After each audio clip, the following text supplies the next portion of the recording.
Bonjour à vous tous, j'espère que vous allez bien. Alors, la troisième vidéo par rapport à ce qu'on est en train de faire et comment on essaye de se familiariser avec SQLite 3.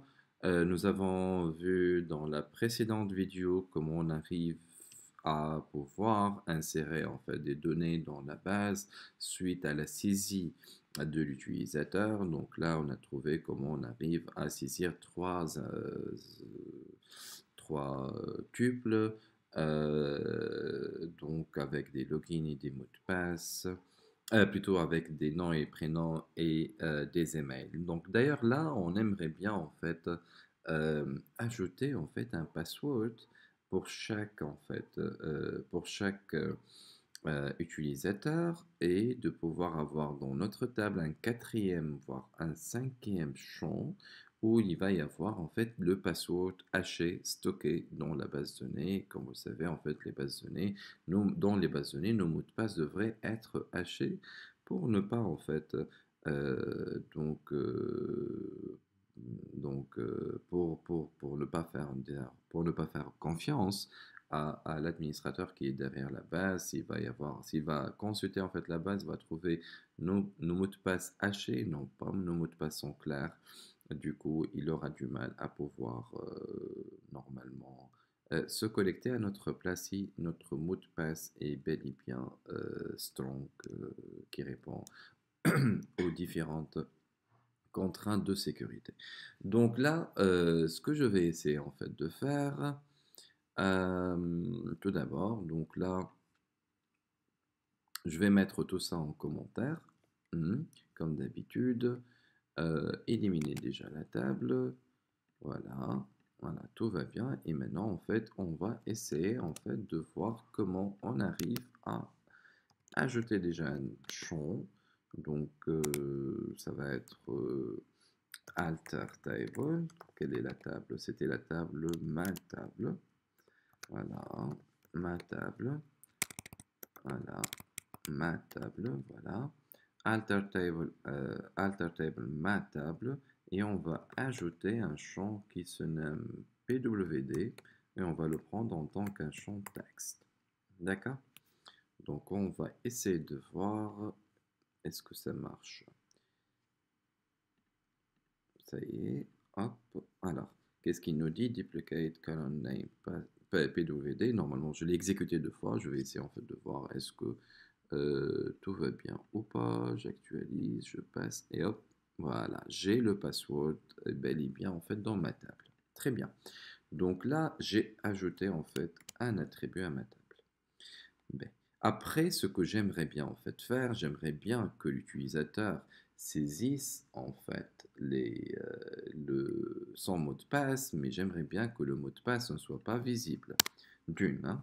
Donc from genre get pass, import get pass. Voilà. Là, ça va me permettre en fait de ne pas voir en fait le mot de passe. Ça, c'est la première chose. La deuxième chose qu'on aura besoin, from hashlib import étoile, on va prendre en fait la librairie qui va me permettre de pouvoir faire le haché en fait des différents mots de passe. Ok, ça c'est la première chose. Et puis en fait, on aura une liste genre de mots de passe, genre PWD, qui va être là initialisé au vide. Et puis, une fois en fait l'utilisateur va mettre son nom et son prénom, on va pouvoir par la suite mettre en fait le PWD. Ok, donc le PW, donc j'élimine en fait les commentaires déjà pour me faciliter la tâche de la saisie. Voilà, voilà, LPWD. Là, ça va être en fait append. Et ce que je vais en fait ajouter, c'est, on a dit en fait, c'est le getPass. Et là, dans le getPass, genre saisissez genre saisissez, voilà, saisissez votre mot de passe.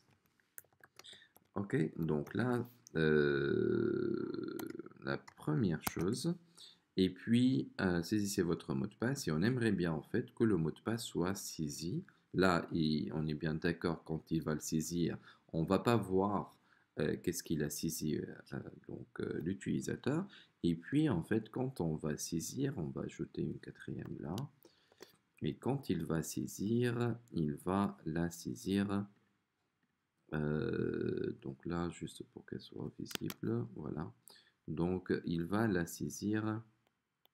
Le mot de passe va être saisi en fait en tant qu'anaché. D'accord? Donc là, je vais ajouter en fait, comment je vais essayer en fait de faire? Donc là, j'ai le L-PWD, donc là, ok, que je vais en fait l'encoder, d'accord? Donc carrément, en fait, je peux faire appel au tout début à hashlib hashlib.sha256, voilà, et puis je vais encoder le champ, donc l'attribut encode. Donc là, j'aimerais bien en fait voir qu'est-ce que je suis en train de faire. Encode, voilà, et puis l.encode, voilà, donc là c'est de i bien sûr, c'est pour cela que ça n'a pas marché. Voilà, encode. Voilà, là les parenthèses tout va bien. Et là, je vais en fait mettre le hexadjust. Voilà. Et là, la parenthèse normalement devrait être pour, voilà, pour la parenthèse fermante. Voilà, ouvrante. Voilà. Normalement, ici, en fait, ce que je vais en fait avoir, donc, ce que je vais en fait avoir, euh, c'est le mot de passe en fait haché. D'accord? Donc là, je vais essayer en fait, de voir qu'est-ce que je suis où exactement. Je suis dans le fichier main. Voilà, je vais l'exécuter à partir de là. Donc Python main. Voilà. Là, donner le nom numéro 1. D'accord? Là, je vais en fait mettre usefee. OK. Sahib. OK. Puis, saisissez votre password. Moi, en fait, je vais mettre en fait genre AZERTY. Vous n'allez pas en fait pouvoir voir en fait ce que je suis en train de faire. Voilà. Et qu'est-ce qu'il me dit? Donc là, il me dit en fait il y a une erreur. For values for 3 columns. Alors, donc for values for 3 columns. Qu'est-ce qu'il y a? Donc là, la parenthèse, hexadjust. Du coup, en fait, là, je devrais mettre ça. Voilà. Est-ce que j'ai fait convenablement les parenthèses? Et puis, il y a une parenthèse finale après, celle de de la parenthèse ouvrante. OK? Donc là, je vais réexécuter, je vais voir. Donc là, je vais mettre en fait, on a dit en fait usefee, je vais mettre en fait mon mot de passe, AZERTY, j'ai dit. Ah, j'ai toujours le même problème. Alors,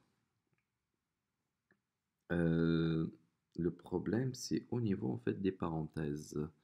Il y a des parenthèses qui clochent. Donc là, cette parenthèse-là, elle est fermée ici. Du coup, donc je vais l'ajouter ici.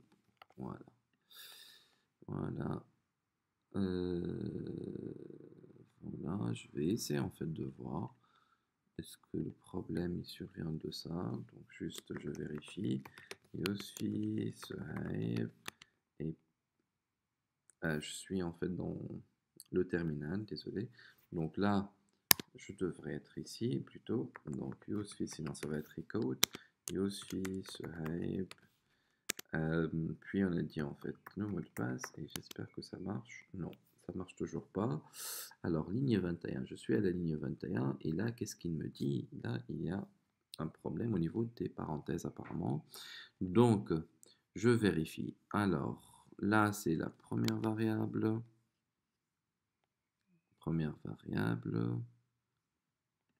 Là c'est la première variable, deuxième variable. Là la deuxième, voire la troisième variable. Et là, qu'est-ce que j'ai comme problème?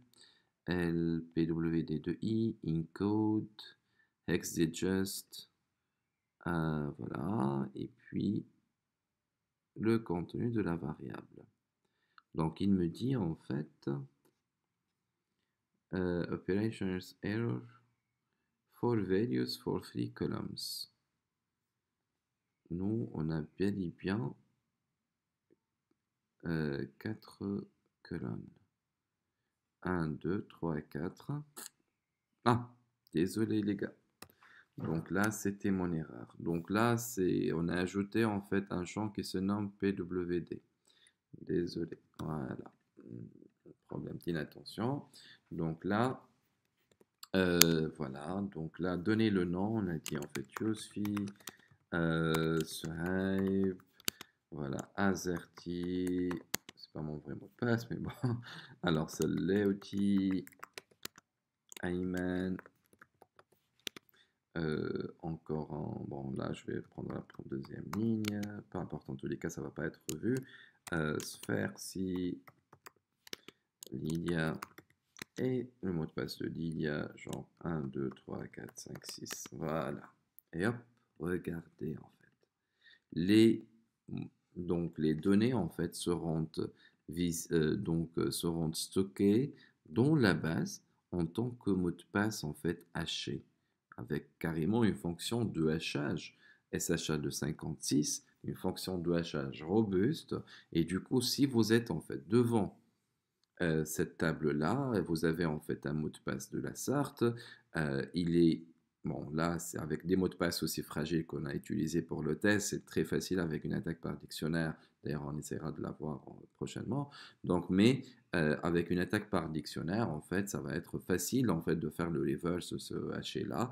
Mais si nous sommes en fait avec un mot de passe strong et avec une bonne fonction de hachage, ça va être difficile de pouvoir faire le reversing de ces hachés-là. Voilà, c'est ça en fait le but en fait de ce TP, c'est comment en fait sauvegarder des informations. Éventuellement là, à partir de ces informations-là, je peux me loguer à une plateforme donnée, un menu donné, et je peux en fait utiliser donc ces informations-là pour pouvoir m'authentifier. Voilà.